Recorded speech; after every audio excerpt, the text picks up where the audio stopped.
Hi class, in this video I wanted to do a quick example of how to calculate the odds against an event happening.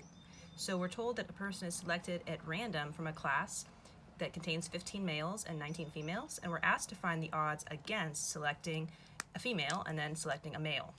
So we recall that to find the odds against something, in this case against selecting a female,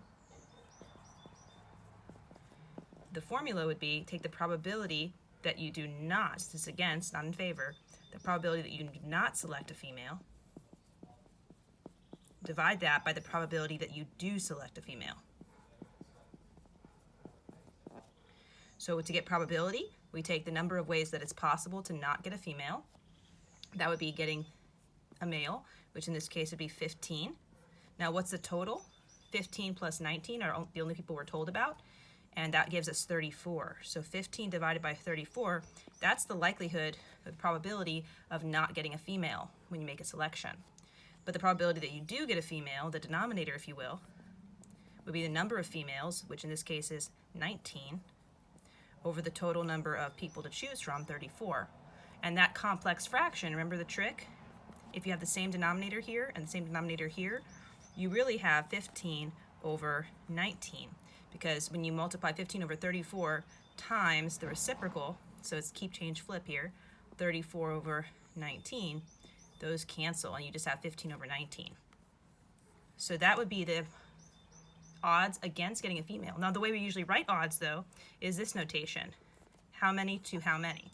So 15 to, that's how you usually read this, 15 to 19.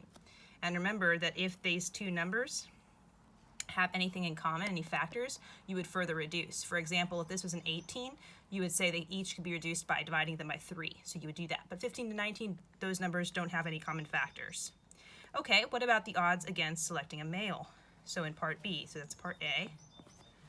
In part B, it's the same formula. So now we're finding the odds against selecting a male from this group. So what would we do here? That's right, we would take the probability of not, this is against, of not getting a male, divided by the probability of getting a male. So again, because it's odds against, we put the probability that we don't get that first, divided by the probability that we do. So failure, success in this case. Not getting a male here would be how many? Well, those would be your 19 females, wouldn't they? So 19 out of the total 34. And similarly, the probability of selecting a male from this group, there were 15 of them. So that would be 15 over 34. And once again, since the denominators are matching here, matching, we end up with just 19 over 15. And the way we interpret that in odds lingo is 19 to 15. Those would be the odds against getting a male. So notice they're just flipped, okay? Also notice that before you reduce, since these don't reduce in this case, 15 plus 19, 19 plus 15, they add up to the total number of possible outcomes, which in this case was 34. So that's another way that you can know that you are right.